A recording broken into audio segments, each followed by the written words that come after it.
காலையில கிச்சன் வேலை முடியறதுக்குள்ள வாஷிங் மிஷினில் போட்ட துணியும் முடிஞ்சிருச்சு. ஸோ அதையும் காய போட்டு வந்துட்டு மிளகாத்தூள் காலியாக போகுது. அதனால் மிளகா காஷ்மீரி மிளகாலாம் வாங்கிட்டு வந்தாச்சு. அதை வெயிலே காய வச்சுட்டு இது 2 டேஸ் நல்ல வெயிலில் காஞ்சாலே போதும். வீட்டிலேயே நான் அரைச்சிக்குவேன். கொஞ்சமாக ரேஷியோவில் தான் அரைப்பேன். ஸோ அதனால் வீட்டிலேயே தான் அரைச்சிக்குவேன். மிஷினில் கொடுத்து அரைக்கிறதில்ல. அப்புறம் வந்து சூடாக ரெஃப்ரெஷ்காக கொஞ்சமாக டீ போட்டு குடிச்சிட்டு சமையல் வேலையை ஸ்டார்ட் பண்ணிட்டேன். லஞ்சுக்கு கீரை கடைசலும் உருளைக்கிழங்கு வறுவலும் வச்சு கொஞ்சமாக ரசம் வச்சுருந்தேன்.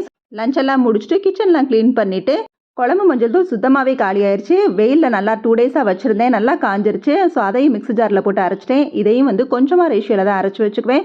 தீர தீர அப்பப்போ வந்து அரைச்சிக்குவேன். மிஷினில் ஒவ்வொரு தடவையும் கொடுத்து அரைக்கிறதில்ல. முடிஞ்சளவு எல்லாத்தையுமே வந்து ஹோம்மேடாக செய்கிறது நல்லது. மஞ்சள் தூள், மிளகாய் தூள், பெருங்காயத்தூள், மல்லித்தூள், கரம் மசாலா தூள்னு எல்லாமே நான் வீட்டில் தான் அரைச்சிக்குவேன். எல்லாமே கம்மியான ரேஷியோவில் வாங்கி நம்ம வெயிலில் காய வச்சு வீட்டிலேயே அரைச்சிக்கலாம். எல்லாமே கடையில் பேக்கெட் பவுடராக வாங்குறதை விட ஹோம்மேட் பவுடரு கிச்சன் ஆரோக்கியத்தை இன்னும் கொஞ்சம் கூட்டும்.